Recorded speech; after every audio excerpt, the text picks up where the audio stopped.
स्कंद महापुराण के काशी खंड में एक कथा वर्णित है कि त्रैलोक्य संचारी महर्षि नारद एक बार महादेव के दर्शन करने के लिए गगन मार्ग से जा रहे थे। मार्ग के बीच में उनकी दृष्टि उत्तुंग विंध्याद्रि पर केंद्रित हुई। ब्रह्मा के मानस पुत्र देवर्षि नारद को देखकर विंध्या देवी अति प्रसन्न हुई। तत्काल उनका स्वागत कर विंध्या ने देवर्षि को श्रद्धापूर्वक प्रणाम किया। नारद जी ने आह्लादित होकर विंध्या को आशीर्वाद दिया। इसके बाद विंध्या ने यथोचित सत्कार करके नारद को उचित आसन पर बैठाया। यात्रा की थकान दूर करने के लिए उनके चरण दबाते हुए विंध्या ने कहा कि देवर्षि, मैंने सुना है कि मेरु पर्वत अहंकार के वशीभूत हो सर्वत्र यह प्रचार कर रहा है कि वही समस्त भूमंडल का वहन कर रहा है।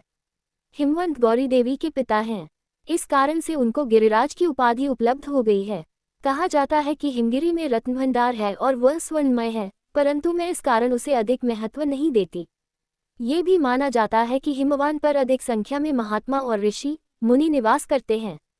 इस कारण से भी मैं उनका अधिक आदर नहीं कर सकती।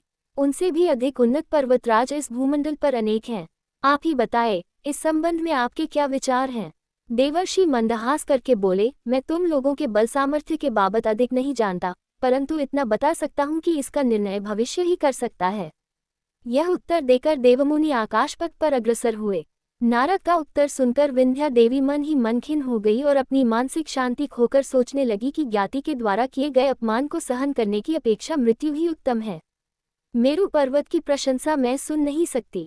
इसके बाद ईर्ष्या के वशीभूत हो विंध्या देवी सदा अशांत रहने लगी। क्रमशः निद्रा और आहार से वंचित हो वह दिन प्रतिदिन दुर्बल होती गई। प्रतिकार की भावना से प्रेरित हो वह सोचती रह गई। अंत में वह एक निश्चय पर आ गई कि सूर्य भगवान प्रतिदिन मेरु पर्वत की प्रदक्षिणा किया करते हैं। मैं ग्रह एवं नक्षत्रों के मार्ग को अवरुद्ध करते हुए आकाश की ओर बढ़ती जाऊंगी। तब तमाशा देखूंगी किसकी ताकत कैसी है। इस निश्चय पर पहुंचकर विंध्या देवी आकाश की ओर बढ़ चली।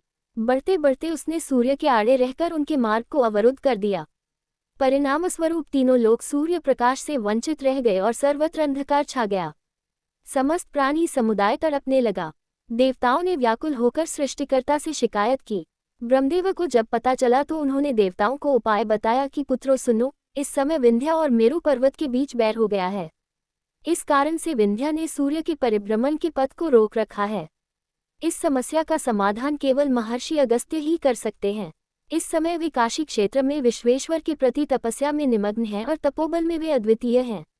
एक बार उन्होंने लोककंटक वातापी और इलवल का मर्दन कर जगत की रक्षा की थी।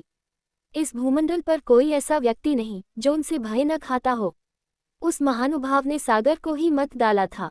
इसलिए तुम लोग उस महाभाग के आश्रय में जाकर उनसे प्रार्थना करो। तुम लोगों के मनोरथ की सिद्धि होगी। ब्रह्मदेव के मुंह से उपाय सुनकर देवता प्रसन्न हुए। वे उसी समय काशी नगरी पहुंचे।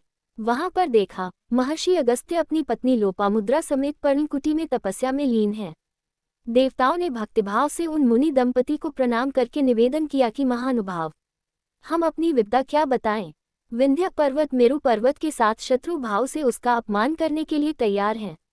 इसी आशय से उसने सूर्य पथ को रोक रखा है। विंध्या गगन की ओर गतिमान है। उसकी गति को रोकने की क्षमता केवल आप ही रखते हैं। आप कृपा करके सूर्य की परिक्रमा को यथावत संपन्न करके तीनों लोकों की रक्षा कीजिए। यही मेरा आपसे सादर निवेदन है। देवगुरु बृहस्पति ने प्रार्थना की। महर्षि अगस्त्य ने देवताओं की विपदा पर दया दिखाकर उन्हें अभय प्रदान किया। जगत के कल्याण के लिए महर्षि ने देवताओं को अभय तो प्रदान किया, परंतु उनका मन काशी नगरी और काशी के अधिष्ठाता देव विश्वेश्वर को छोड़ने को मानता न था। गंगा जी में स्नान किए बिना वे कभी पानी तक ग्रहण नहीं करते और विश्वेश्वर के दर्शन किए बिना वे पल भर नहीं रह सकते। काशी को त्यागते हुए उनका मन विकल हो उठा। वह विवश होकर मन ही मन महादेव का स्मरण करते हुए सती समेत विंध्या देव ने दूर से ही महर्षि अगस्त्य को देखा। निकट आने पर उनके तमतमाए हुए मुखमंडल को देख विंध्या देवी नख से लेकर शिख तक कांप उठी। अपना मस्तक झुकाकर मुनि के चरणों में प्रणाम किया। मुनि को शांत करने के विचार से विनीत भाव से बोली कि महात्मा, आदेश दीजिए, मैं आपकी क्या सेवा कर सकती हूँ। विंध्या, तुम साधु प्रकृति की हो, स्थिर चित हो, मेरे स्वभाव से भी तुम भली भांति परिचित हो। मैं दक्षिणापथ में जा रही हूँ। तुम मेरे लौटने तक इसी प्रकार झुकी रहो, ऊपर उठने की चेष्टा न करो। यही मेरा आदेश है। ये कहकर महर्षि अगस्त्य ने विंध्या को आशीर्वाद दिया और दक्षिण दिशा की ओर निकल पड़े।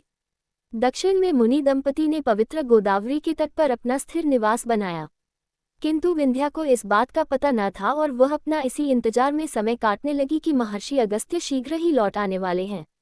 समय बीतता गया, परंतु महर्षि नहीं लौटे। विंध्या ने जो अपना मस्तक झुकाया, उसे अगस्त्य की प्रतीक्षा में झुकाए ही रखा।